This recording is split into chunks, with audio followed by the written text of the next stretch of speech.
আসন গ্রহণ করেছেন তাদের বিনীত অনুরোধ জানাচ্ছি একটু সামনের দিকে এসে আসন গ্রহণ করবার জন্য।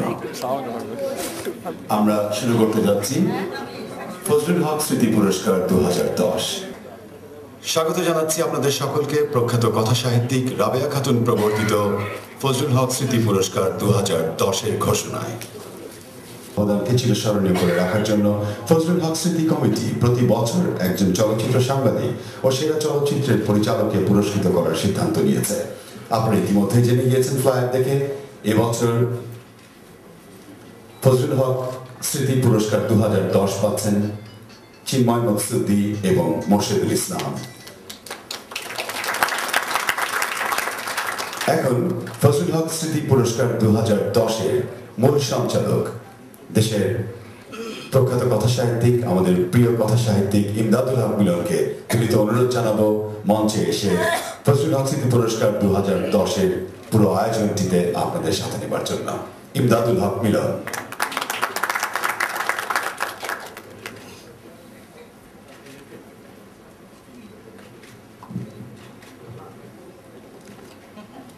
সুধীমণ্ডলী, প্রথমে আপনাদেরকে এই অনুষ্ঠানে স্বাগত জানাচ্ছি, যার স্মৃতির উদ্দেশ্যে আজকের এই অনুষ্ঠান। বাংলাদেশের চলচ্চিত্র সাংবাদিকতার জনক জনাব ফজলুল হক সাহেবের স্মৃতির উদ্দেশ্যে আমি আমার শ্রদ্ধা নিবেদন করছি। 2004 সাল থেকে অনুষ্ঠানের আয়োজন করা হচ্ছে। পুরস্কার প্রবর্তন করেছেন বাংলা সাহিত্যের খ্যাতিমান উপন্যাসিক রাবেয়া খাতুন।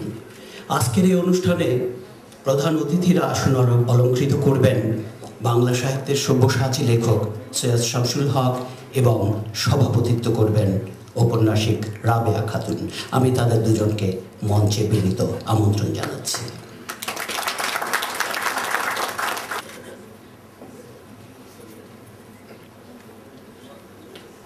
চলচ্চিত্র সাংবাদিকতার অত্যন্ত জনপ্রিয় এবং আর কি বলবো চিন্ময়দের, যারা আমাদের চলচ্চিত্র সাংবাদিকতাকে একটি বড় মাত্রায় নিয়ে গেছেন, তাদের প্রধান চিন্ময় মকসুদি এবং আমাদের চলচ্চিত্রকে একটি বড় জায়গায় নিয়ে গেছেন ইতিমধ্যেই মোর্শেদুল ইসলাম। এ দুজনকে করতালির মধ্যে দিয়ে আমরা স্বাগত জানাতে চাই। সুধীমণ্ডলী, ফজলুল হক স্মৃতি কমিটি আয়োজিত এই অনুষ্ঠানের প্রথমেই যাকে আমি কথা বলবার জন্য আমন্ত্রণ জানাবো, তিনি ফজলুল হক স্মৃতি কমিটির আহ্বায়ক, মিডিয়া ব্যক্তিত্ব, কলামিস্ট এবং আমাদের সবার প্রিয় মোহাম্মদ জাহাঙ্গীর, আমি তাকে স্বাগত বক্তব্যের জন্য আমন্ত্রণ জানাচ্ছি।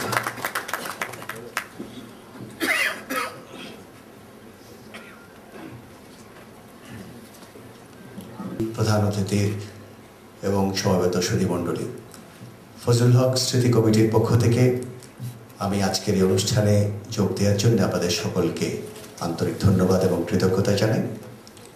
নির্ধারিত সময়ের একটু পরে অনুষ্ঠান শুরু করতে হয়েছে বলে কমিটির পক্ষ থেকে আমি ক্ষমা প্রার্থনা করি। আজকের দিনটি শিল্প, সাহিত্য, সংস্কৃতি এবং চলচ্চিত্র মহলের জন্য সবসময় একটি বিশিষ্ট দিন।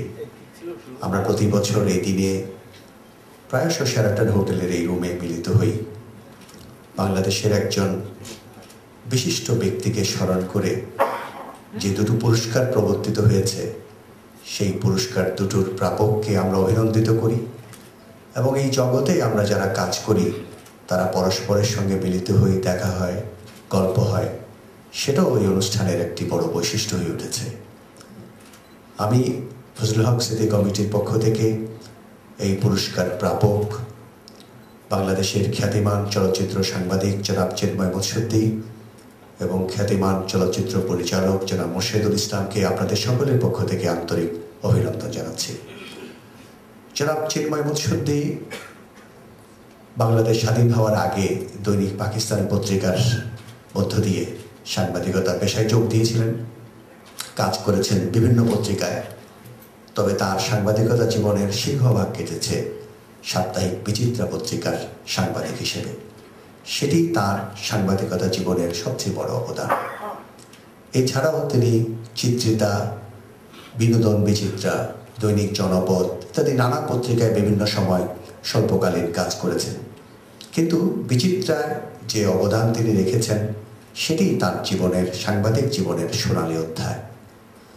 তিনি শুধু চলচ্চিত্র সাংবাদিকতার মধ্যেই তার উদ্যোগ এবং প্রতিভাকে সীমাবদ্ধ রাখেননি। তিনি নানা বিষয়ে, বিশেষ করে চলচ্চিত্র সংস্কৃতি বিষয়ে 6টি গ্রন্থ রচনা করেছেন এবং আমাদের গ্রন্থ জগৎকে সমৃদ্ধ করেছেন চিত্র দেখার আনন্দে। এবং আমরা স্মরণ করতে পারি সেই ছবিটি দিল্লিতে পুরস্কৃত হয়েছিল। প্রথম ছবি করে একটা আন্তর্জাতিক চলচ্চিত্র উৎসবে পুরস্কৃত হওয়া সব চলচ্চিত্র পরিচালকের ভাগ্যে সবসময় হয় না। মোর্শেদুল ইসলাম সেদিক থেকে তার যাত্রাটি শুভ হয়েছিল। এরপর আর অনেকগুলো ছবি তিনি তৈরি করেছেন, সেগুলো ফ্লায়ারের মধ্যে বিস্তারিত আছে, আপনারা নিশ্চয়ই পড়েছেন। তবে যে বিশেষ একটি ছবির জন্যে আমি আলাদাভাবে তাকে অভিনন্দন জানাতে চাই এদেশের সমগ্র শিশু সমাজের পক্ষ থেকে, সেটা হলো দীপু নাম্বার 2। বাংলাদেশের শিশু চলচ্চিত্রের ইতিহাস খুব সোনালী নয়। এই প্রতিকূল পরিবেশে মোর্শেদুল ইসলাম দীপু নাম্বার 2 মোহাম্মদ জাফর ইকবালের অসাধারণ উপন্যাস, সেই উপন্যাসকে চলচ্চিত্র রূপ দিয়ে এদেশের শিশু সমাজকে, শিশু কিশোর সমাজকে চলচ্চিত্রের যে স্বাদ তিনি দিতে পেরেছেন সেটি একটা অসাধারণ কাজ বলে আমি মনে করি। এবং এদেশের শিশুদের প্রতি তিনি যে দায়িত্ববোধের পরিচয় দিয়েছেন সেটাও অভিনন্দনযোগ্য। আশা করি তার মধ্যে মোর্শেদুল ইসলামের অগ্রগণ্য। আমি আপনাদের সকলের পক্ষ থেকে এবং কমিটির পক্ষ থেকে এই দুজন বিশিষ্ট ব্যক্তিকে আন্তরিক অভিনন্দন জানাই এবং আবার আপনাদের উপস্থিতির জন্য আপনাদের প্রতি কৃতজ্ঞতা প্রকাশ করে আমার বক্তব্য শেষ করছি। সবাইকে ধন্যবাদ।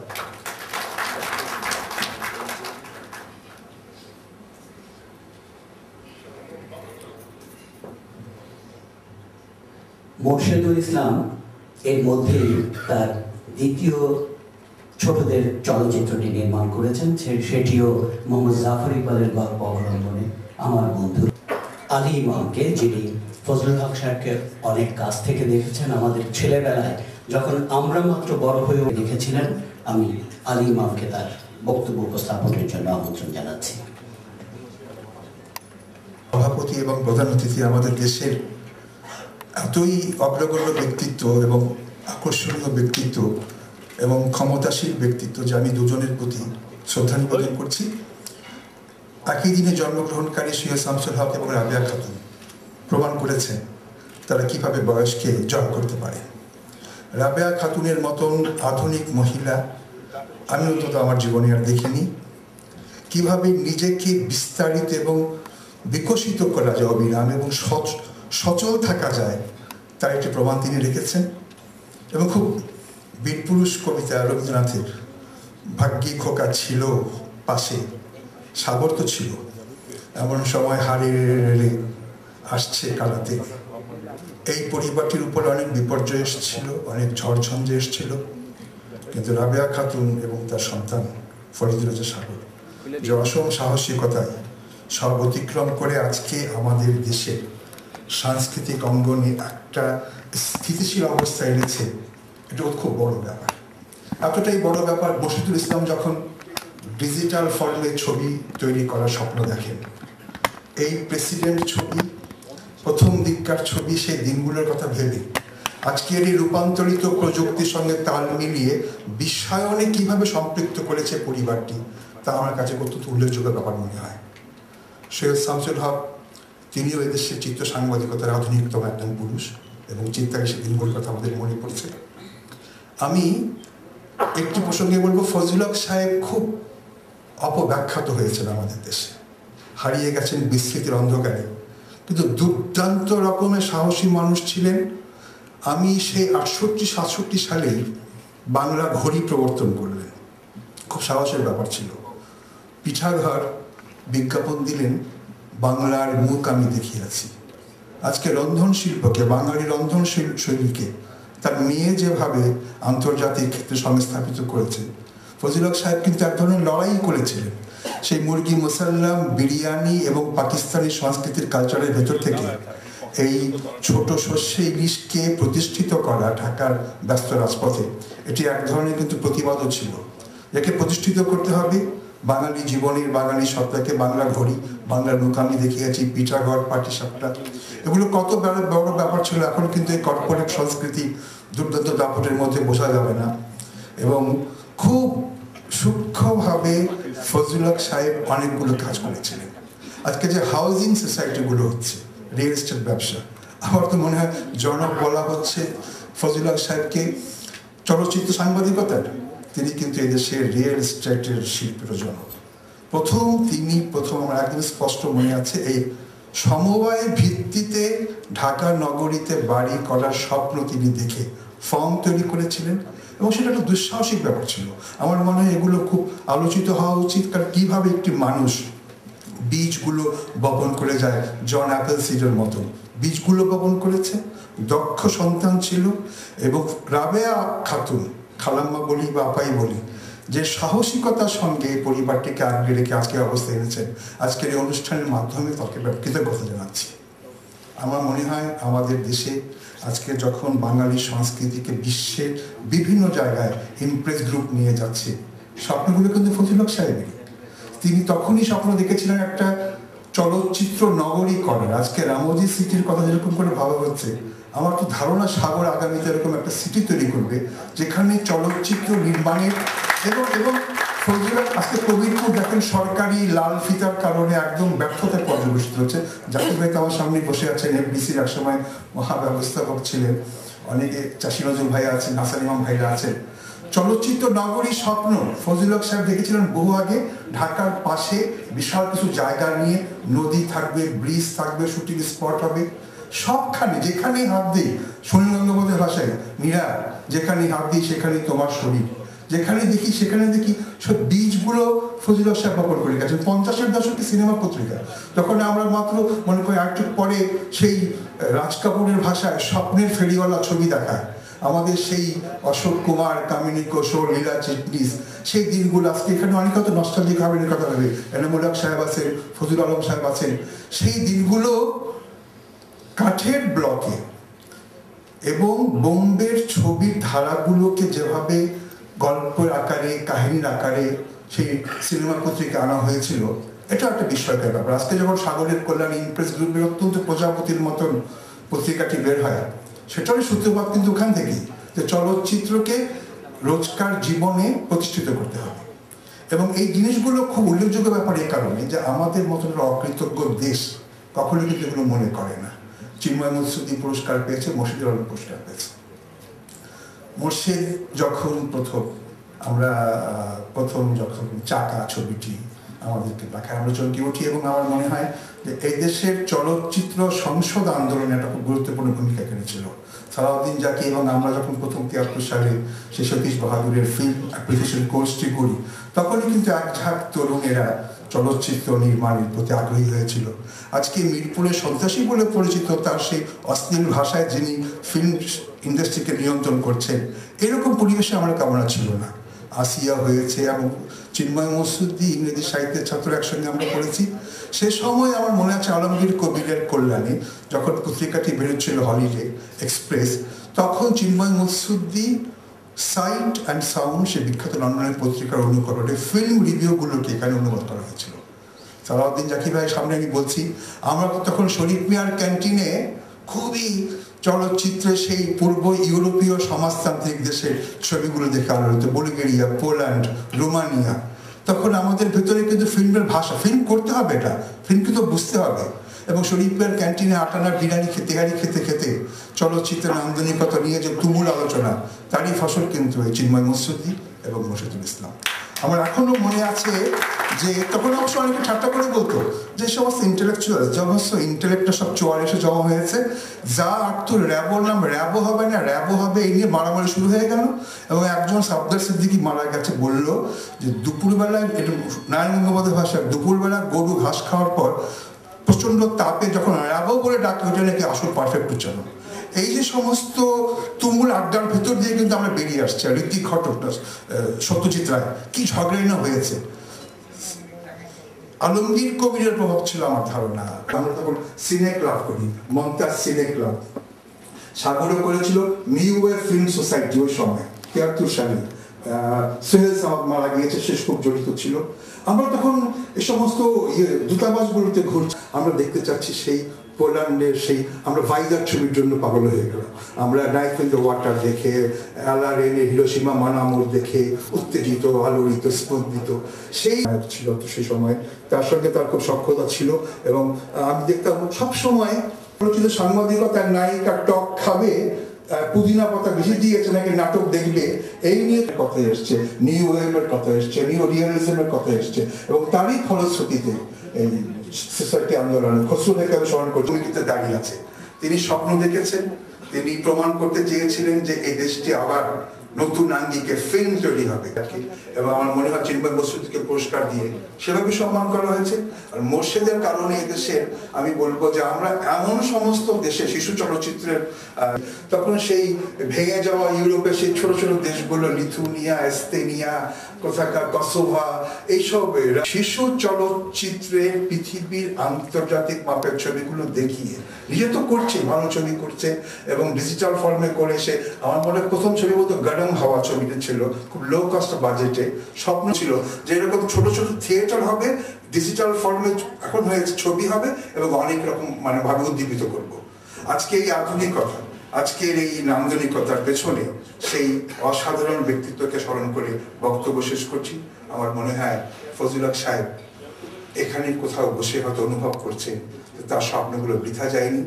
আজকের এই আমাদের অশ্লীল, জঘন্য এবং প্রায় দেখা যায় না এমন চলচ্চিত্র নির্মাণের বাইরেও যে বিকল্প ধারার নান্দনিক সুন্দর পরিচ্ছন্ন ছবিগুলো হচ্ছে, সেই অনেক অনেক দিন আগে বগুড়ার মতন ছোট্ট একটা শহর থেকে প্রকাশিত ছোট ব্লকের কাঠের পলকের সিনেমা এসছে। এবং সর্বাধিকভাবে আমি যে যার কথা না বলে পারছি না, ফরিদুর রেজা শাহ, আজকে আমিরাটসের ফিল্ম থেকে, প্লেন থেকে শুরু করে কোথায় বাঙালি এরকম মেধাবী, এরকম অসাধারণ ক্ষমতাশীল যুবক আমি অন্তত আমার জীবনে দেখিনি। তার মাধ্যমে, তার কল্যাণে বাংলার সংস্কৃতি বিশ্বের সব ধারে দিয়ে তাকে সত্যের সঙ্গে স্মরণ করে ভাবি যে আগামী দিনগুলো আরো নান্দনিক হবে। এবং রাবেয়া খাতুন যেরকম কষ্ট করে, দুঃখ পেয়ে, যন্ত্রণা সহ্য করে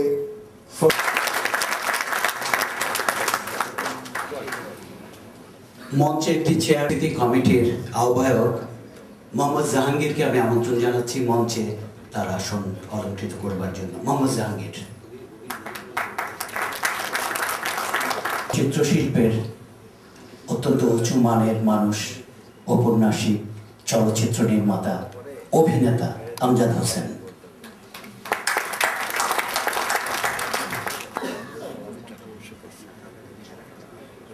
সভার সভাপতি এবং বিশেষ অতিথি আমাদের সব্যসাচী লেখক সৈয়দ শামসুল হক।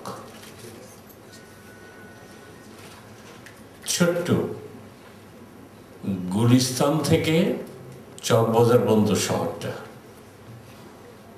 এবং কবে থেকে আমি আমার সভাপতি রাবিয়া খাতুন, যাকে আমি ভাবি বলে ডাকি, তার বাসায় বহুবার গিয়েছি। কবে থেকে তার লেখা পড়ে জানি না, ছোটবেলা থেকেই তিনি প্রচুর লিখতেন এবং সবসময় তার লেখা পড়তাম।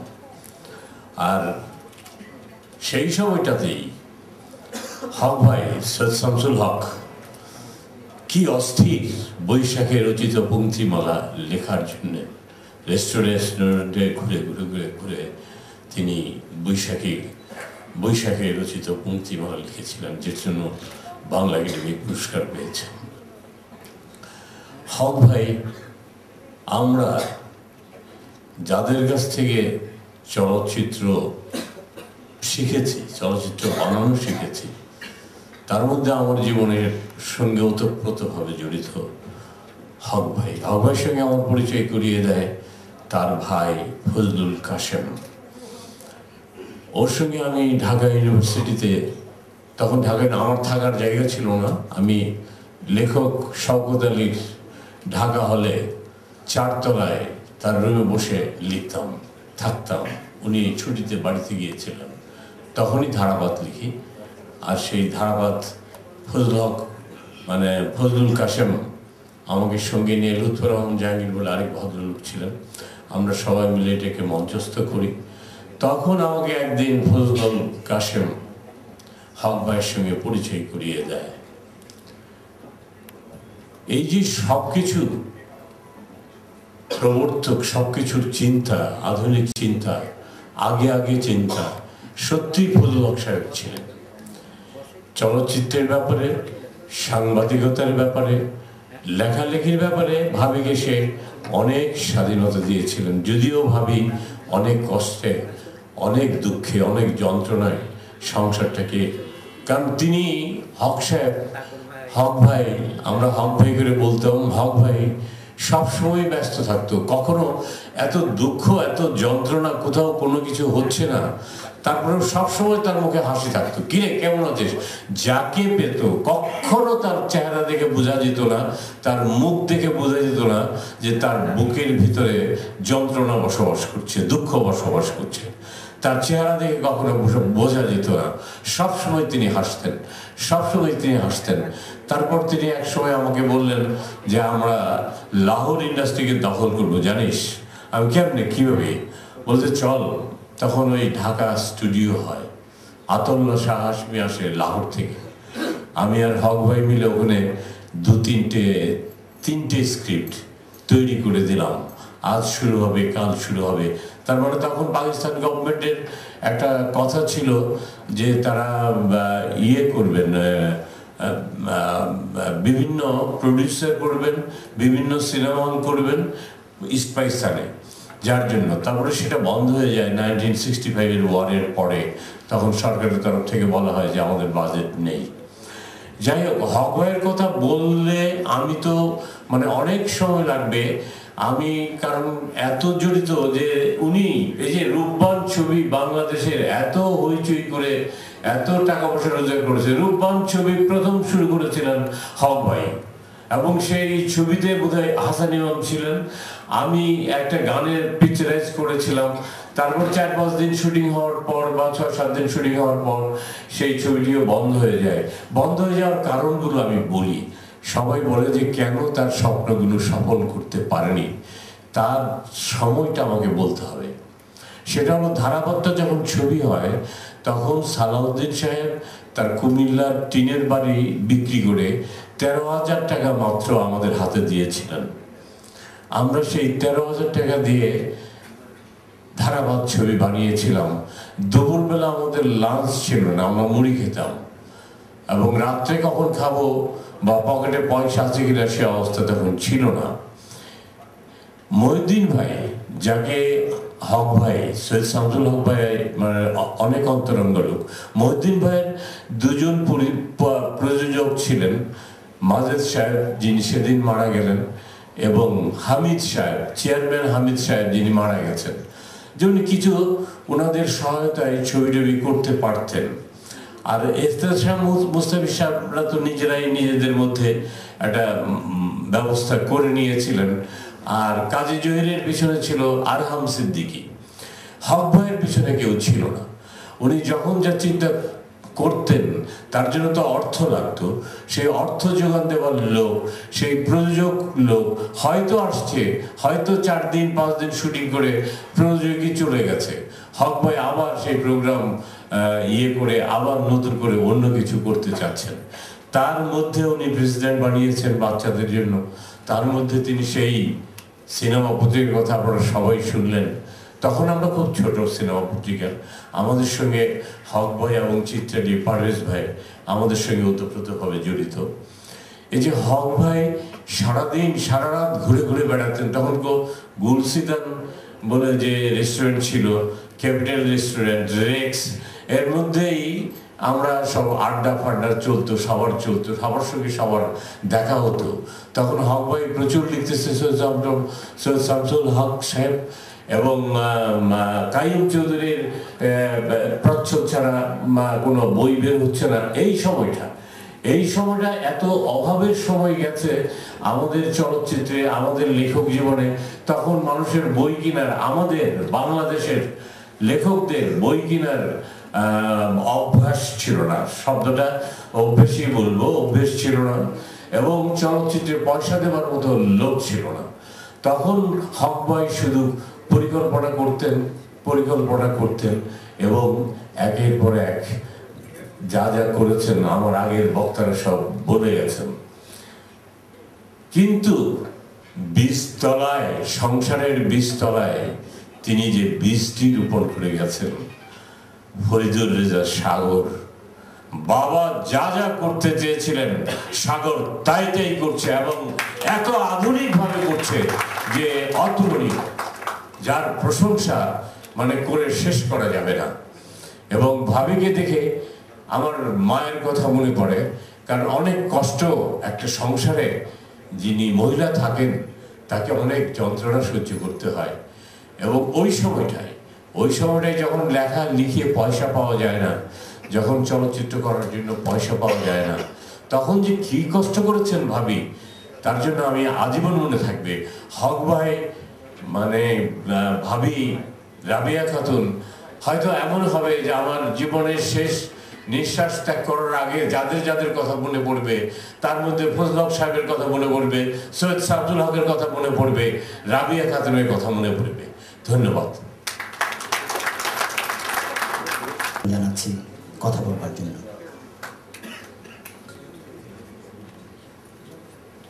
মঞ্চে আছেন রাবেয়া খালাই বলতাম, আমার মায়ের সুবাদে, আর উনি ফসল বোবা মাটির, সেই সুবাদেই হক ভাইয়ের সঙ্গে আমার পরিচয়। তো আর আজকে মোর্শেদ এবং চিন্ময় দুজনকে সামনে দেখছি। ফজল ভাইয়ের সুবাদে তাদের কে দেখে আজকে আমি নিজে গর্বিত হচ্ছি। আমাদের ফসল ঘরে উঠছে ধীরে ধীরে। ছোট্ট একটা ফ্ল্যাশব্যাক করব। আমি আর বাদল রহমান পুনা বলতাম, তখন ইনস্টিটিউটে পড়তে গেছি, 7 দিনও যায়নি। রাতে একটা ফিল্ম স্ক্রিনিং হতো 9:30টার সময়, জেনারেল স্ক্রিনিং বলা হতো, একটু হালকা ছবি দেখানো হতো। তো ওটা আমাদের ঘুমাবারও জায়গা ছিল, ছবি পছন্দ না হলেও নির্বিবাদে ঘুমাতাম আমরা। তো বাদল আমার পাশেই ঘুমাচ্ছে, আমি ছবি দেখছি। তো হঠাৎ করেই মাইকে অ্যানাউন্স করা হলো যে বাংলাদেশ থেকে অতিথি এসছেন বাদল রহমান এবং সালাউদ্দিন জাকি। তো একটু চমকে গেলাম, কারণ 7 দিনের ভেতর বাংলাদেশ থেকে আসছেন কেউ, মাকে একা রেখে গেছে এখানে। একটু চিন্তিত, বাদলকে তুললাম ঘুম থেকে, যে বাদল দেখো তো কী ব্যাপার। বাইরে আসলাম, এসে দেখি যে এই হাসি মুখ মানুষটি। 2 দিন ছিলেন আমাদের সঙ্গে,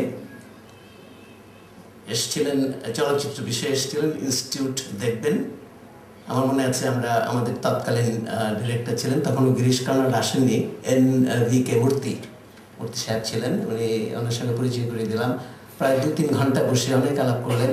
সতীশ বাহাদুর স্যারের রুমে নিয়ে গেলাম এবং তারপরে উনি বললেন যে আমি এসেছি আসলে একটা চেহারা খুঁজতে এসেছি, দুটো ব্যাপার, একটা হলো ইনস্টিটিউট দেখে গেলাম, আমার একটা স্বপ্ন আছে, যে স্বপ্নের কথা আলিমন থেকে শুরু করে সবাই বলে গেল, আমজাদ ভাই বলে গেলেন, স্বপ্ন আছে একটা, সেই সুবাদে আজকে তোমরা আছো এখানে, ঘুরে যাচ্ছি, দেখে যাচ্ছি। তো গুলশান তখন বললেন রওশন তানে যায় বোধহয় আমাদের প্রধান, তার কাছে গেলেন এবং উনি ফাইনাল ইয়ারের অ্যাক্টিংয়ের ছাত্রীদের দেখলেন, ওনার সঙ্গে একজন প্রডিউসারও ছিল। যাই হোক, তো আমাদের প্রশ্ন ছিল যে আপনি যে যদি লগ্নি করেন, কেউ যদি লগ্নি করে ইনস্টিটিউটের যার পরিচিতি নেই, এই ধরনের শিল্পী নিলে কী হবে?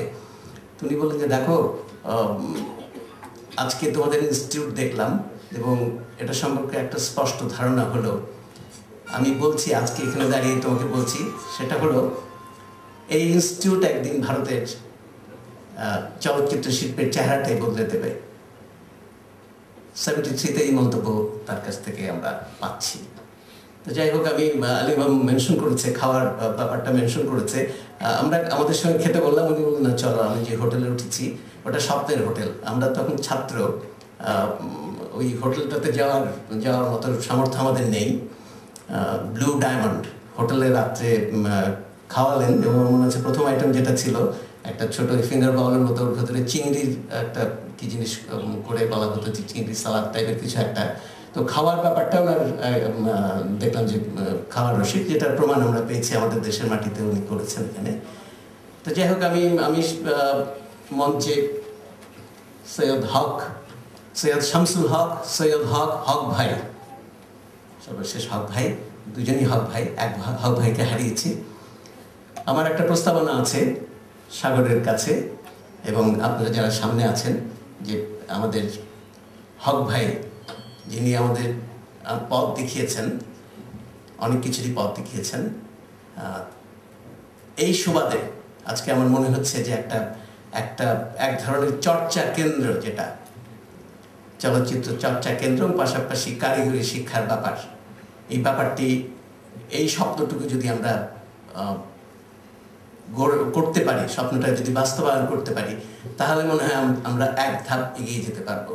আজকে মোর্শেদ আছে এখানে, চিন্ময় আছে এখানে আমার সামনে রয়েছে, মোর্শেদ অবশ্যই স্বীকার করবে এবং চিন্ময় অবশ্যই স্বীকার করবে যে এ ধরনের একটা পদ্ধতিগত ব্যাপার থেকে অনেক কিছুই করা যায়, ধাপগুলো শক্ত হয়।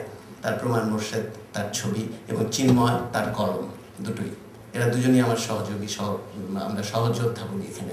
সৈয়দ হাসান ইমাম ভাই আছেন এখানে, উনি জানবেন যে এই পদ্ধতিগত শিক্ষার ব্যাপারে যিনি আমাদেরকে প্রথম পথ দেখিয়েছেন তিনি কিন্তু সৈয়দ হাসান ইমাম। যাই হোক, আমি আমার বক্তব্য শেষ করবো একটা আবেদন জানিয়ে, যে একটা পদ্ধতিগত প্রশিক্ষণ এবং সেই সঙ্গে চর্চার কেন্দ্রটা, নাহলে কিন্তু আমরা হারিয়ে যাব, ভুলে যাব, অনেক কিছুই ভুলে যাব। মোহাম্মদ জাহাঙ্গীর আছেন আমার সঙ্গে, নিশ্চয়ই একমত হবেন যে চর্চার ব্যাপারটি চালু রাখতে হলে যদি একটা প্ল্যাটফর্ম আমরা পাই, তাহলে পরে আজকে যে প্রযুক্তি দ্রুত অগ্রসর হচ্ছে, সেই প্রযুক্তিকেও আমরা করায়ত্ত করতে পারবো। আমি ধন্যবাদ জানাবো জাহাঙ্গীর, যিনি এই স্মৃতি ব্যাপারটিকে একটা জায়গায় এনেছেন এবং আজকে রেকগনাইজ করা হচ্ছে। জাকির ভাই যে প্রস্তাব করলেন, এর পক্ষে কথা বলবার জন্য আমি মোহাম্মদ জাহাঙ্গীরকে আমন্ত্রণ জানাচ্ছি। এবং খুব প্রয়োজনীয়, কোনো সন্দেহ নেই।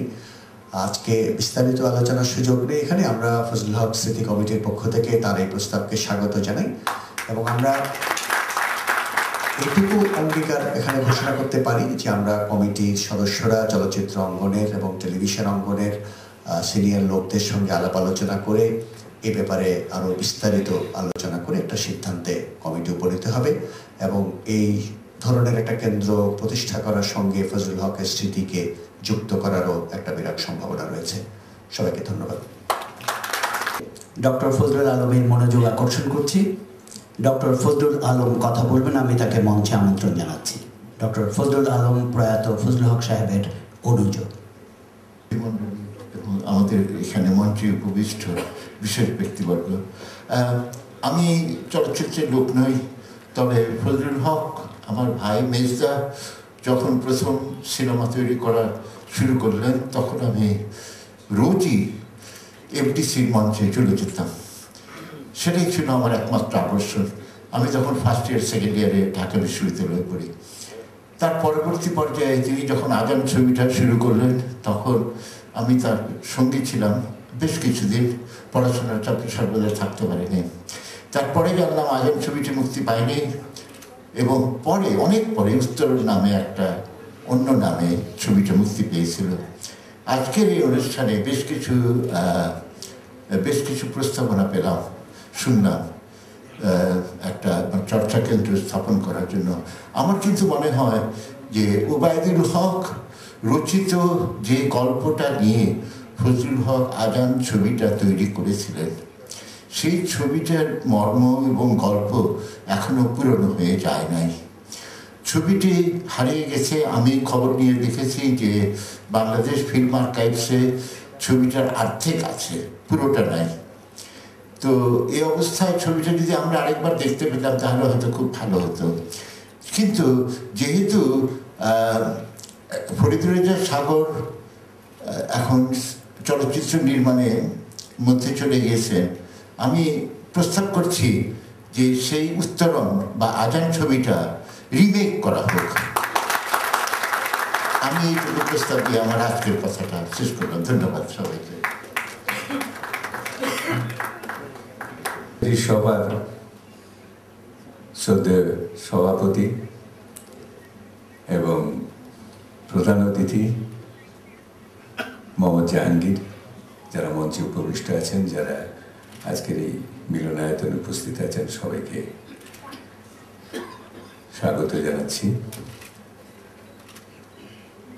আসলে ফজলুল হক সাহেবের সঙ্গে বহুদিন আমরা একসঙ্গে কাটিয়েছি। আমজাদ যেটা বলে গেলেন, নানান স্মৃতি, ভাবির সঙ্গেও অনেক দিনের, অনেক দুঃখের দিনের, সুখের দিনের অনেক স্মৃতি। ভাবি তখন তেজগাঁতে থাকেন, ভয়েস অফ আমেরিকায় তখন নাটক হতো, অন্যান্য অনুষ্ঠান হতো, সেখানে লিখতেন। আমি যোগসূত্র আসতাম সে বাড়িতে এবং ভয়েস অফ আমেরিকার অনুষ্ঠানে সেই স্ক্রিপ্ট নিতে এবং অন্যান্য কাজে। সে কত 60-এর দশকের প্রথম দিকের ঘটনা। আমি ঢাকায় আসি 1957 সালে, দেশে ফিরে আসি। আর তার পরেই প্রায় নাটকে আমজাদ আছে এখানে, আর সে আমাদের নাটকের আর কাউকে দেখছি না, আনোয়ার বা মুস্তাফা তো চলেই গেছে। তো ফজলুল হক সাহেব আমাদের সঙ্গে একবারে সমবয়সীর মতো মিশতেন, আমাদের চেয়ে বয়োজ্যেষ্ঠ ছিলেন এবং অত্যন্ত ঘনিষ্ঠভাবে মিশতেন। যে কথাটা আগে আমজাদ বলেছে যে আমাদের একটা ক্লাব হয়েছিল, আতাউল্লাহ শাহ হাশমি থাকতেন ওখানে, এই গুলিস্তানে যেটা এখন আওয়ামী লীগ অফিস, সেটা তখন আঞ্জুমানের তার একটি উর্দুর একটা বাড়ি হচ্ছিল, তার পাশে 4 তলায় এটি ফিল্ম ক্লাব করা হয়। এটিও ফজলুল হক সাহেবের ফিল্ম ক্লাবের যে চিন্তা, এটাও কিন্তু ফজলুল হক সাহেবের। ফজলুল হক সাহেবই এটার উদ্যোক্তা, আতাউল্লাহ শাহ হাশমি সেটার সহযোগিতা করেন এবং আতাউল্লাহ শাহ হাশমি ওখানে থাকতেন এবং আমরা প্রথম ফিল্ম ক্লাব, ওখানে আমাদের নিয়মিত একটা আড্ডা ছিল ফিল্মের। ফিল্ম সোসাইটি মুভমেন্টেও কিন্তু ফজলুল হক সাহেব প্রথম দিকেই আগ্রহী ছিলেন। আর তারপরে যখন চলচ্চিত্র নির্মাণ করেন, যে আমাদের সেই সংকটের দিনে যখন আমাদের চলচ্চিত্র প্রায় বন্ধ হয়ে যাচ্ছে, ভারতীয় চলচ্চিত্রের এবং উর্দু পাকিস্তানি চলচ্চিত্রের সেই দাপটে, তখন যে আমাদের লোক কথাভিত্তিক, লোক কাহিনী ভিত্তিক চলচ্চিত্র নির্মাণের যে প্রথম চিন্তা, এটাও ফজলুল হক সাহেব। আমরা সফদার আলী ভূঁইয়ার কথা বলি, কিন্তু আসলে ফজলুল হক সাহেবই প্রথম রূপবান করার উদ্যোগ নেন। আমি সেই রূপবানের রহিম বাদশাহ, আর আমজাদ ছিল মালি। সে মালির চরিত্রে, যে রূপবানকে আশ্রয় দেয়। সুজাতা ছিল রূপবান। সেই শুরু করেন, কিন্তু যেটা বললো যে তার আর্থিক অসচ্ছলতার কারণে কয়েকদিন শুটিং করার পর প্রযোজক না পেয়ে বন্ধ হয়ে যায়, এবং তারপরে সালাউদ্দিন সাহেব রূপবান করেন। এই নিয়ে একটা দ্বন্দ্ব সৃষ্টি হয় সেই সময়, এবং এই দ্বন্দ্বে শেষ পর্যন্ত সালাউদ্দিন সাহেব রূপবান শেষ করেন এবং ফজলুল হক সাহেব করতে পারেন না। এরকম অসমাপ্ত বহু কাজ তার, যেটা বলা হয়েছে যে সাগর তার যোগ্য পুত্র হিসাবে তার অসমাপ্ত কাজগুলি শেষ করছে। আমি জানি না সিনেমা পত্রিকার নামটি সিনেমা, এখন যে সাগর যেটা ব্যবহার করছে এটার নাম আমি ভুলে গেছি এখন। এই সেই সিনেমা নামটি আবার পুনরুদ্ধার করা যায় কিনা, এখানে কোনো চলচ্চিত্র পত্রিকা বের করি, যেমন সিনেমার পরেও একটা সিনেমা হয়েছিল জবাব পত্রিকা, তো এটাকে উদ্ধার করা যায় কিনা একটা কথা। আর একটি কথা আমার মনে করছি যেটা এখানে আলোচিত হয়নি, মুক্তিযুদ্ধের সময়ের কথা। আমরা মুক্তিযুদ্ধের সময় ফজলুল হক সাহেব আমরা একসঙ্গে ছিলাম, সেখানেও তিনি একটি মুক্তিযুদ্ধের উপরে ছবি নির্মাণ করেন। সেই সময় মুক্তিযুদ্ধের ব্যাপারে একটি প্রযোজক জোগাড় করে একটি ছবি নির্মাণ করেন। সেই ছবিটি কোথায় আছে আমি জানি না, পুনরুদ্ধার করা সম্ভব কিনা। সেটা কলকাতায় বসে করা হয়েছিল, কলকাতায় সেটা কোথাও থাকলেও থাকতে পারে, খোঁজ করলে হয়তো জানা যেতে পারে। মুক্তিযুদ্ধের সময় আমরা বহুদিন জয় বাংলা পত্রিকা, যেটা কলকাতা থেকে সেই সময় বের করা হতো, আমাদের টাঙ্গাইলের মান্নান সাহেব যিনি পরবর্তীতে মন্ত্রী ছিলেন তিনি এটি বের করতেন। সেই অফিসে ফয়েজ ভাই, এমআর আক্তার মুকুল, আমরা সবাই, তোয়াব খান, ফজলুল হক সাহেব, সেই টেবিলের উপরে খবরের কাগজ বিছিয়ে ঘুমানো, সেই সময় রাত্রে বালুয়ার কাটলি নিয়ে অনেক স্মৃতি। তো যাই হোক, আমার ভালো লাগছে যে আজকে ফজলুল হক সাহেবের পরিবার এমন একটি অবস্থায় এসেছেন যেখানে ফজলুল হক সাহেবকে স্মরণ করে। যে আমাদের দেশের দুর্ভাগ্য, আমরা দেখেছি জাস্টিস মোর্শেদের মতো ব্যক্তিত্ব, যার প্রথম স্মরণ সভা আমি এখনো মনে করতে পারি, আমার অফিসে তার ছেলে এসে বলল যে চাচা একটা স্মরণ সভা করবো, আমরা জাস্টিস মোর্শেদের আমরা শুরু করি। তা আমরা সে পরিবার থেকে উদ্যোগ না নিলে কিছুই যেন কেউ স্মরণ করে রাখেন না, জাস্টিস মোর্শেদকেও তাই। এমনকি আজকে যে কে ফজলুল হক সাহেবের ব্যাপারে সেটাও যেটা বিস্মৃতির পর্যায়ে চলে যাচ্ছে, তার যোগ্য উত্তরসূরি নেই তার পরিবারের মধ্যে। আজকে দেখলাম যে একটি ছোট্ট সংগঠন সেটি স্মরণ করছে।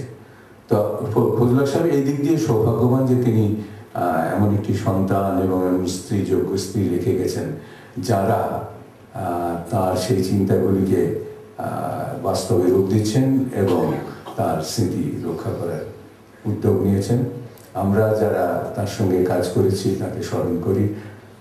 আমরা সবসময় এটি বলতে পারি যে এই মহতী উদ্যোগের সময় যখনই আমাদেরকে আপনারা আহ্বান জানাবেন, আমরা আমাদের সর্বাত্মক চেষ্টা দিয়ে সহযোগিতা করব। আপনাদের সবাইকে ধন্যবাদ।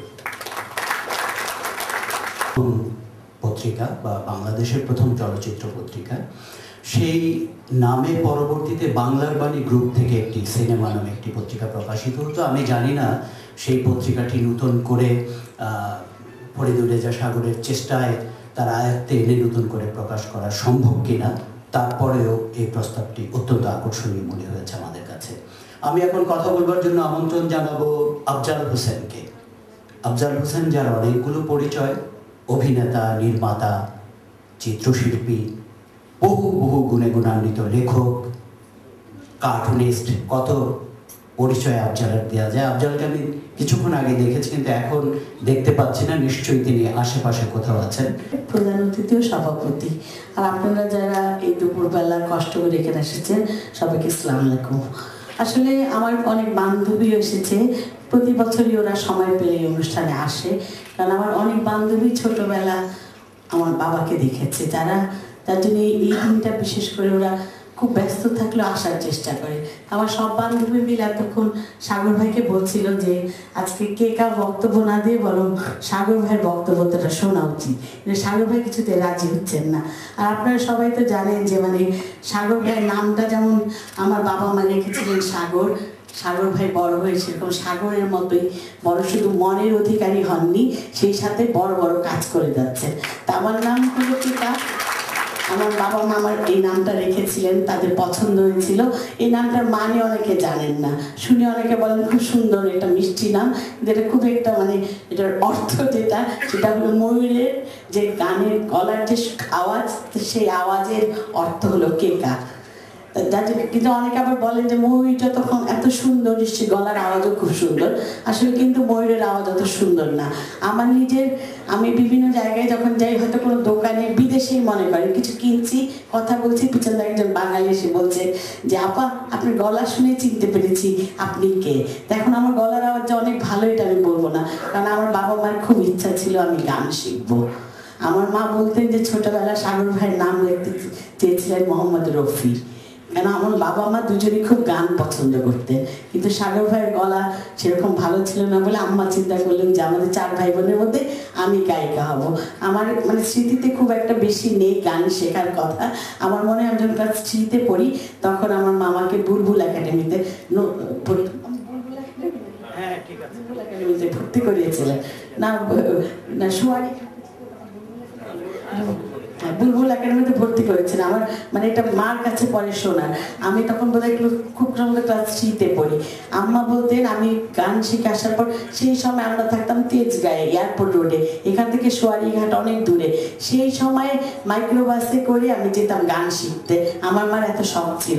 কিন্তু আম্মা বলতেন যে আমি ফিরে আসলে যেদিন জিজ্ঞেস করতাম আজকে কি শিখেছো, আমি কোনোদিন কিছু ঠিক মতো বলতে পারতাম না। মানে আমার আসলে গান গাইতে ইচ্ছা করতো না, এবং আমার মনে হয় আমার গলাও, এখন আমার গান শুনতে আমি খুব পছন্দ করি। আমার একদম মানে যখনই সময় পাই এখনো গান শুনি আমি। তারপরে আমি গান মানে শেখা ওটা আমার আর কি বন্ধ হয়ে গেল। আমার ছোট 2 ভাই বোন কাকুলি এবং প্রবাল, ওরা গান শিখেছে, এবং ওরা গান চর্চা না করলে এখন ওরা দুজন খুব ভালো গান গায়। সাগর ভাই আর আমি গান থেকে অফ হয়ে গেলাম। তারপরে আজকে আপনারা সবাই আমার ভাইয়ের প্রশংসা করছেন। আসলে আমার ভাই প্রশংসা করার যোগ্য একজন মানুষ, এবং এমন বাবা মা দুজনের বড় ছেলে হলো আমার সাগর ভাই, যে রাবেয়া খাতুনের মতো বিখ্যাত একজন লেখিকা, যিনি অনেক কম বয়স থেকে লিখছেন। আমার মা ইনশাল্লাহ যতদিন বাঁচবেন, সুস্থ থাকবেন, আপনারা দোয়া করবেন যেন আপনাদের জন্য লিখে যেতে পারেন। আমার বাবা অনেক বছর আগে মারা গেছেন, তার বাবার স্মৃতি অনেক কিছু মনে আছে, অনেক কিছু শুনে শুনে মনে হয়। আর সাগর ভাইয়ের কথা যেটা বললাম, আমার বাবা যা যা করতেন উনি অনেক কিছু পারতেন, এবং আমার জানা মতে আজকেও তো অনেক কিছু শুনলাম। আমার ছোট চাচা এসে বাবা সম্পর্কে অল্প একটু কথা বললেন।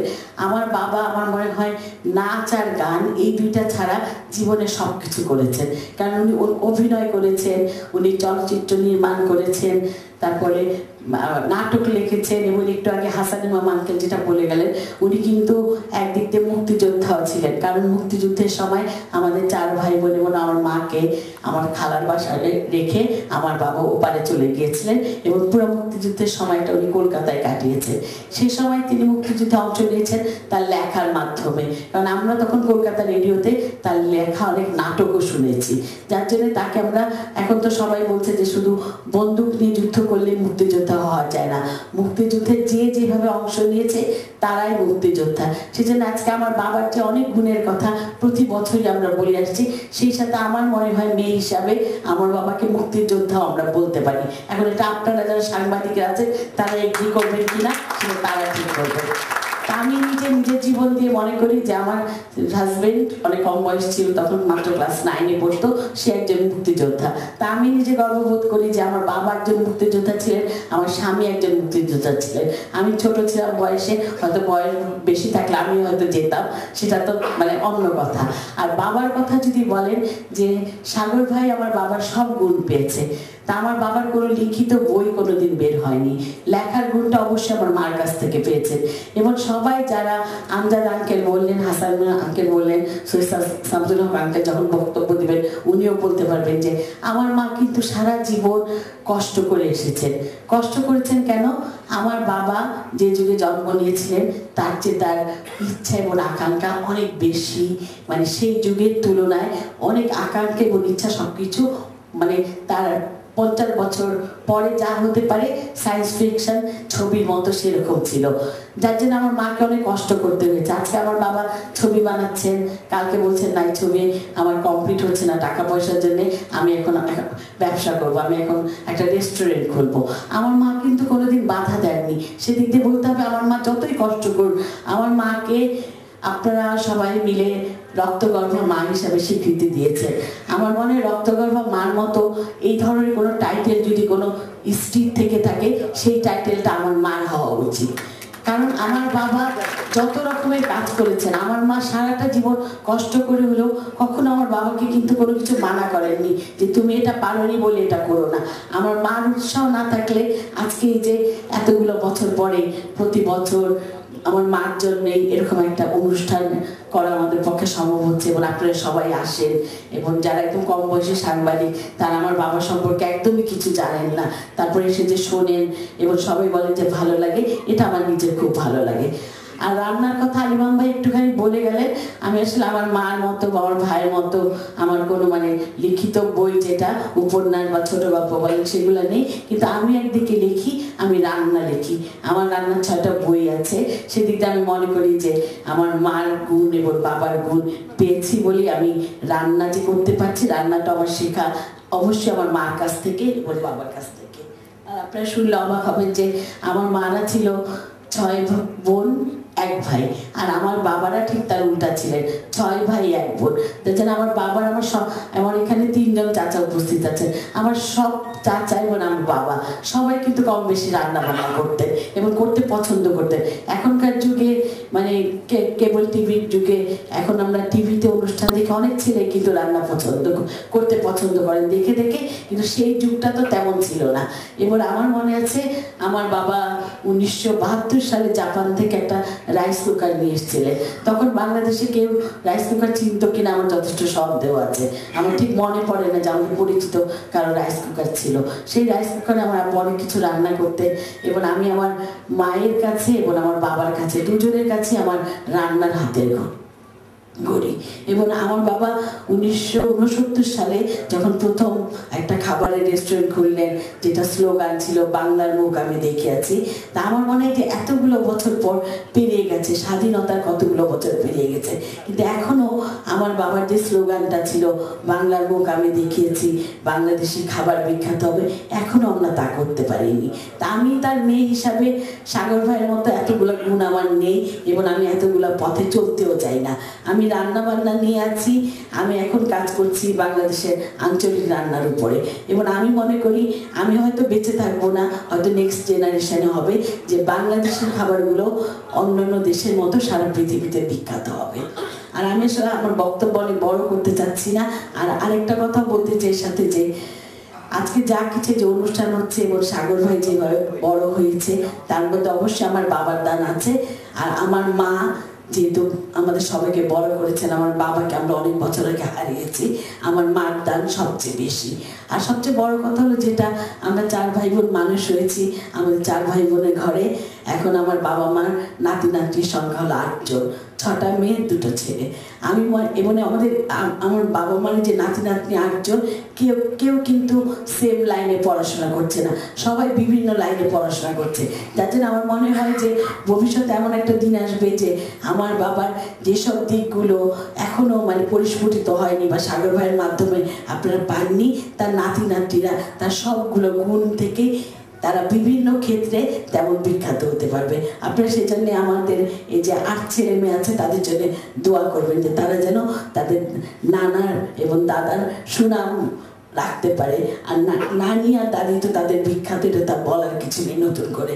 তারপর আমি বলবো যে সাগর ভাইয়ের মন যত উদার, মানে নামের সাথে আমরা ওর কাছাকাছিও না, এটা সত্যি কথা, তাই না? আপনারা সবাই বারবার তো সাগর ভাইয়ের কথা বলছেন, আসলেও তাই। তারপরেও মানে আমার মা আমাদের যেভাবে মানুষ করেছে, আমাদের বাবার কথা যখন মনে হয় আমাদের অনেক সুন্দর সুন্দর স্মৃতির কথা মনে হয়। আমার মনে আছে মানে আমার মা বলতেন ছোটবেলা যে এখনকার যুগে কিন্তু সবাই ছেলে মেয়ে যখন হয় খুব একটা তফাৎ করে না, আর এখন দেখি আবার অনেকে যে প্রথম মেয়েই চায়, ছেলে হলে খুব একটা খুশিও হয় না, অনেককে দেখি বলে যে মেয়েরা এখন বাবা আমার অনেক টেক কেয়ার করে, যার মেয়ে নেই সে খুব দুঃখী। আর সাগরের মতো ছেলে পাওয়া ভাগ্যের কথা, এরকম ছেলে খুব কম হয় যারা মার জন্য অনেক করে। তা আমার মনে আছে মা আমাকে ছোটবেলা বলতেন, আমার মা গল্প করতেন যে সাগর ভাই যখন হলো আমার বাবা এবং আমাদের ফ্যামিলির সবাই খুশি হয়েছেন যে এই ফ্যামিলিতে এত ছেলে, প্রথমে ছেলে হবে এটা স্বাভাবিক, মেয়ে হওয়াটাই অস্বাভাবিক ছিল। তা আমার মার কাছে শুনেছি আমি হওয়ার পর আমার বাবা যার সাথেই দেখা হতো তাকে বাসায় নিয়ে আসতেন। তো কোন রাস্তাঘাটে কোনো ভদ্রলোক হয়তো অল্প পরিচিত, তো আমার বাবা খুব তাড়াতাড়ি মানুষের সঙ্গে মিশতে পারতেন, মানে বন্ধুত্ব করতে পারতেন। বলতেন কি ব্যাপার হক ভাই, কেন আপনি টানাটানি করছেন, এখন আমার কাজ আছে বাসায় নিয়ে যাচ্ছেন। আমার আব্বা বলতেন আমার বাসায় চলো তারপরে তোমাকে বলবো। তো দেখ আমার মার কাছে এই কথাটা শুনছি। তো আমার মনে হয় যে সেই যুগে আমার বাবার যেসব পরিকল্পনা ছিল যেগুলো আসলে 50 বছর পরে হওয়া উচিত ছিল, এটাও কিন্তু তার মধ্যে একটা ছিল। যখন সবাই ছেলে ছেলে করতো সেই সবাই মেয়ে হওয়াতে আমার বাবা এত খুশি হয়েছিলেন। এবং আমরা 4 ভাই বোন, 2 বোন 2 ভাই, আমাদের নিয়ে মানে আমার বাবা যতদিন বেঁচে ছিলেন আমাদের সাথে ছিলেন। মানে আমরা আমাদের অনেক কিছু হয়তো ছিল না পরিবারে, টাকা পয়সার হয়তো কিছু অসচ্ছলতা ছিল, কিন্তু আমার মা বাবা এবং আমরা 4 ভাই বোন আমরা সবাই মিলে একটা সুখী পরিবার বলতে যা বোঝায় সেরকম একটা পরিবারের মধ্যে বড় হয়েছি। তা আজকে আমার বাবাকে নিয়ে আসলে অনেক অনেক কথা বললেন, আফজাল ভাই আরো কিছু কথা বলবেন, আমি এর চেয়ে বেশি আর কিছু বলতে চাই যেন তাদের দাদা দাদি এবং নানা নানির গৌরবটাকে ধরে রাখতে পারে। সবাইকে ধন্যবাদ।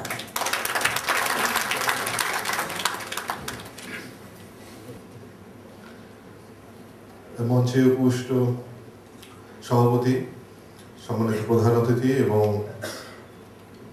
ফজলুল হক স্মৃতি পুরস্কার পরিষদের মাননীয় আহ্বায়ক, সবাইকে শ্রদ্ধা জানিয়ে এবং উপস্থিত দর্শকদের প্রতি সম্মান জানিয়ে আমি যে সামান্য কথাটুকু বলতে চাই, যাকে কেন্দ্র করে অনুষ্ঠান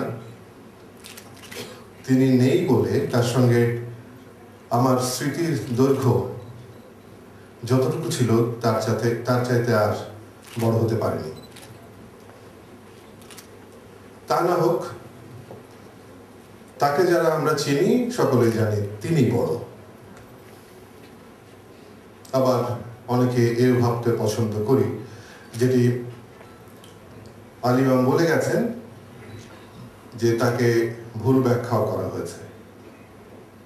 আমরা জানি যিনি প্রচুর অর্থ উপার্জন করতে পারেন, আমরা তাকে বলি সফল মানুষ। এবং এরকম সফল মানুষদের যে কোনো কর্মে আমরা হাততালি দেওয়ার জন্য 2 হাত সারাক্ষণ তুলে রাখতে পছন্দ করি। কিন্তু সাথে এই কথাটিও জানাতে চাই, দেশ আসলে বেঁচে থাকে, স্বপ্ন বেঁচে থাকে, মানুষের মধ্যে ভালো বেঁচে থাকে, এরকম স্বপ্নবাজ মানুষেরা যতদিন বেঁচে থাকে। আমি মনে করি না তিনি নেই, আমি মনে করি আমাদের দেশে এখনো অনেক মানুষ রয়েছেন যারা এরকম স্বপ্ন নিয়ে বেঁচে থাকে। আজকের দিনে যাকে নিয়ে অনুষ্ঠান, সেই সম্মানিত ফজলুল হকের প্রতি আমার শ্রদ্ধা জানিয়ে বক্তব্য শেষ করছি। ধন্যবাদ।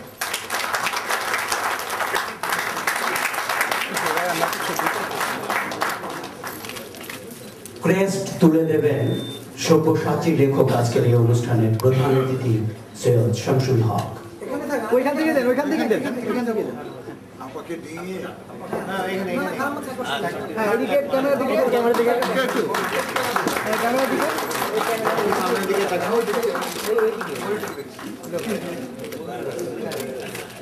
চেক প্রদান করবেন ফজলুল হক স্মৃতি পুরস্কারের প্রবর্তক ঔপন্যাসিক রাবেয়া খাতুন।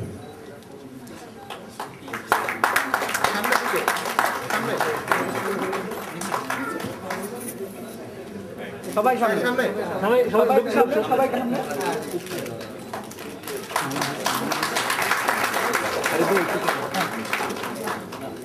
চিন্ময় মুসরুদ্দি, আপনি মঞ্চে অবস্থান করবেন, আমি আমন্ত্রণ জানাতে চাই পুরস্কার গ্রহণ করতে। আগের মতোই প্রথমে ফুল দিয়ে অভিনন্দন জানাবেন মোহাম্মদ জাহাঙ্গীর।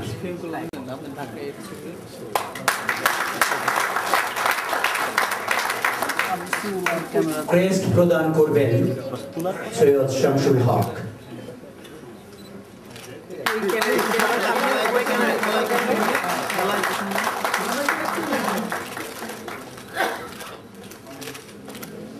চেক প্রদান করবেন রাবেয়া খাতুন।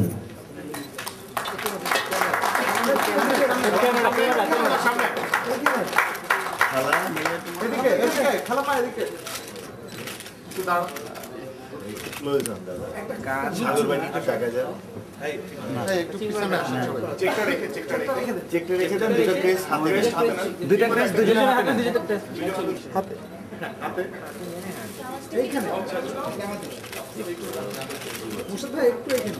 সুধীমণ্ডলী, এই ফাঁকে দুটো তথ্য আপনাদেরকে দিতে চাই। এই পুরস্কারের অর্থমূল্য 25,000 টাকা করে, আর যে ক্রেস্ট প্রদান করা হলো এই ক্রেস্টের ডিজাইন করেছেন